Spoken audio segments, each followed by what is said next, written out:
a little bit of change that is under our control, that we can organise and bring about, is of course a very exciting thing. We like a bit of change, don't we? Unrelenting change that is outside of our control is a different matter altogether.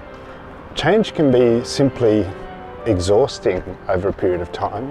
One of the things I've found most difficult about this COVID experience is the number of changes that have needed to be implemented month by month, sometimes week by week, as the regulations around what church can do and can't do have shifted. And I understand that the shifts need to happen, and part of me doesn't begrudge that, whereas another big part of me does. I'm a work in progress too. But I've found that quite tiring, because there's a lot of energy that gets used up just coming to terms with and working out the implications of new changes and how we're going to do life and worship and church and community under the new regime, the new rules that apply, that we're not in control of, that are being handed down to us. When we get to Isaiah's prophecies, we find in Isaiah 40 a prophecy from the school of Isaiah, which is to a people who I think probably are exhausted by their situation. They're in exile, they're looking to come out of exile, and things have not gone as they expected. Huge changes for them, which have been forced upon them outside of their control, have continued to shape their lives over a generation or more. And the people, I think, from the sound of what Isaiah is saying, are just spent. They're exhausted by it. And to a small degree, I guess, I can relate to that. Maybe you can too, maybe for different reasons, who knows. But the beautiful thing that Isaiah draws out is that the God who we know is a God who stands above all the shifting sands. Is a God who put the universe in place, and the stars that have continued in their courses for as long as anyone has known about stars or courses, is the God who holds us. And there's something re-energizing about being in relationship with this God, so that even the passions and enthusiasms of youth will be spent eventually.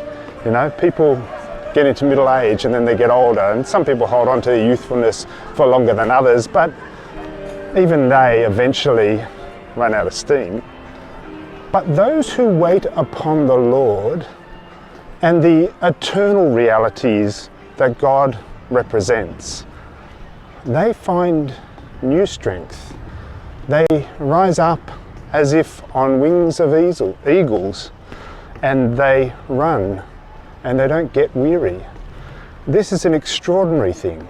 This is the promise of an eternal re-enlivening source, which is well worth discovering. So that's what we're going to be talking about this Sunday at Mustard Seed. And we're going to explore how God gives us this new energy for life. I know I need it. I suspect some of you do too. And it'd be good to hear more about that, eh? So, come along in person, bring your mask, join us. We had a fantastic morning this morning with communion, and everyone was really well behaved, and it went very well. We had over 30 people there. We've got room for 45 under the 4 square metre rule. Who knows, any day now that might get even easier on us if they change the rules further. One day we might even have no masks at church, but at this stage, you have to bring your mask. We have spares if you need them. If you don't want to come along, you can still watch us on Zoom Church. And we have been pressing the Facebook Live button so that you can catch up with the service on Facebook, either contemporaneously or post the event. And what else do I need to tell you? That's about it, I think. We'd love to see you. It's so good to be together. Jen Braw put on a fantastic sausage sizzle summer celebration thing today, and that was great. We threw frisbees and thongs and ate sausages and all that kind of stuff. we'll do it again soon. But in the interim, come along and join us. Let's discover new life together for the sake of Christ.